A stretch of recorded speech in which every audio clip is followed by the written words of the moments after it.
Today's lesson is Winter Igloos, a look at shape versus form. Before we begin, let's look at form. Form is one of our elements of art. Form is different from shapes because forms are 3D. You could actually hold them in your hand.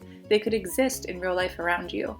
Shapes are only ever shown with a height and a width, which makes them 2D.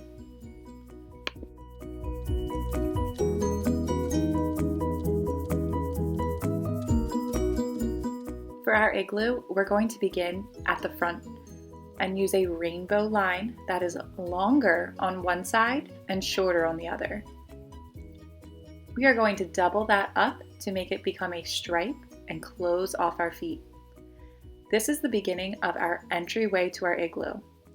Start at the very top of your rainbow, go sideways and back down to the ground to create the tunnel. Connect the back of the tunnel to the front of the tunnel, and then add in the other side with a diagonal line. Start at the top of your rainbow and rainbow arch back towards the edge of your paper. This is going to be the form of our igloo.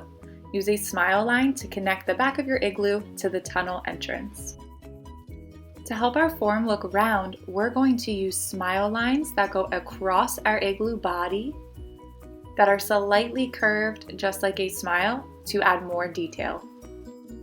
To make these smile lines start to look like ice blocks, you're going to use curved or straight lines in each level that go from the top to the bottom, and you can offset them so that they look more like bricks.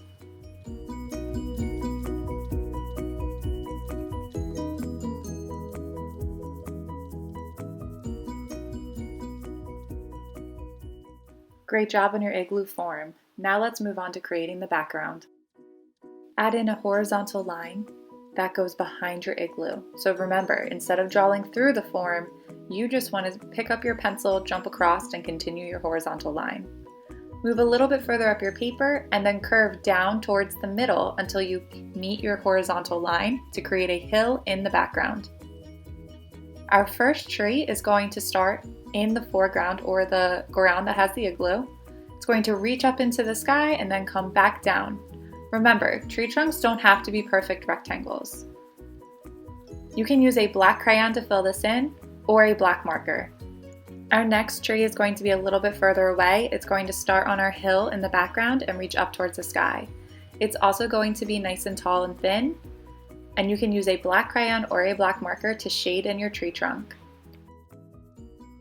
On this tree, I'm going to use smile lines to create my branches. Remember, it's a winter scene, so we don't need any leaves on our trees. My smile branches are going to be all different sizes, and they could either line up perfectly with one another or you can stagger them. For my second tree, I'm going to use more of a triangle shape. Start by creating an arrow at the top of your tree, and then work your way down using diagonal lines on both sides. They don't have to be perfect, and they do not have to match in length or size.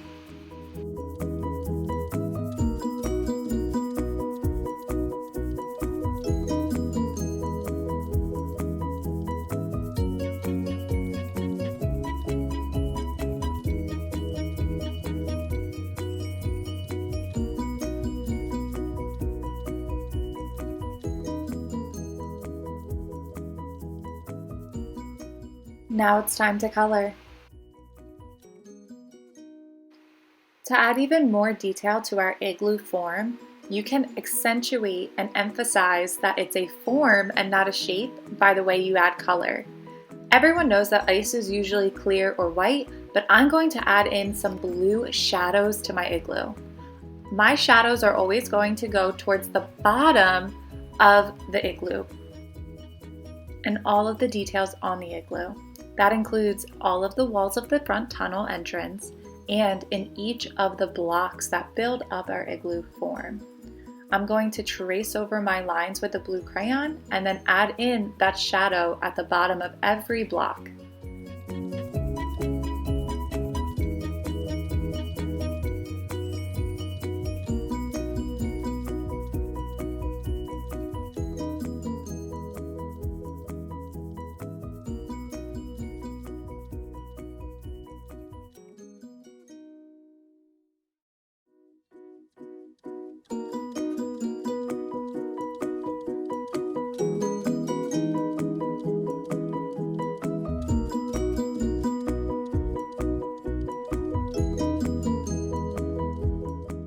This is optional and not required. If you wanted to add a more wintry look to your igloo, you can always blend in a dark purple with your icy blue.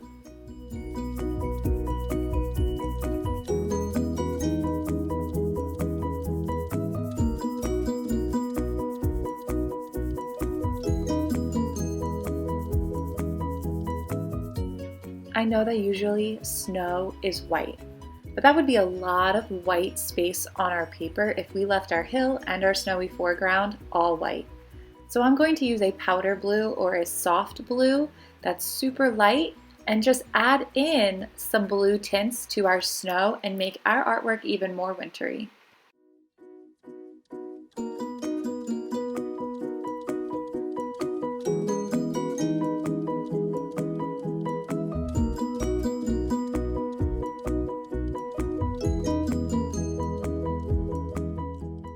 Let's move on to our sky. We're going to be using the Aurora Borealis as our inspiration. You might know them from Frozen, but these are also known by the name the Northern Lights, and we're going to include them in our sky.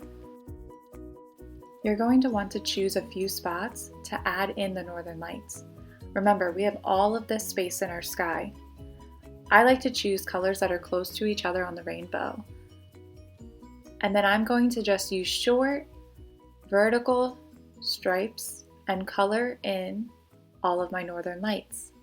For this stretch of Northern Lights, I'm using green, blue, and I'll also fade it to purple.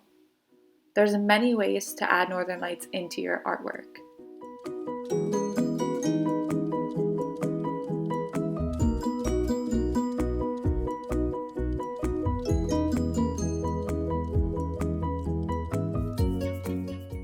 If you don't enjoy coloring vertically or using up and down strokes, you can always draw in a Northern Lights patch using a wavy line. Then you would go back and color along that wavy line to build up your shape.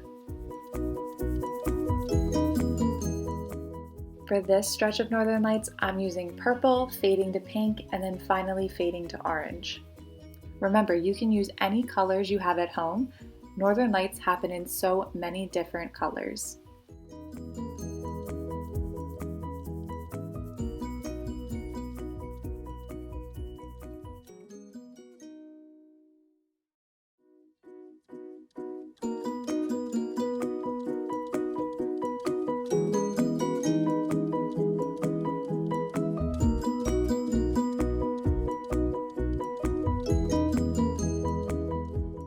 Now that we have our Northern Lights in, use your pencil or a marker and mark out where you want your stars.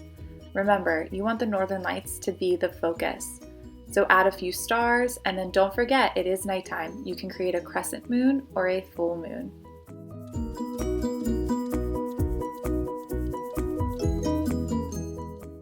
We want to create a dark nighttime winter sky. So you should find dark blues, dark purples, and black, and blend those colors together to create that fun, dark, wintry, mystical sky. At the top of my sky, I actually make it a little bit lighter to make it a little bit more fun, and I add in a soft turquoise too.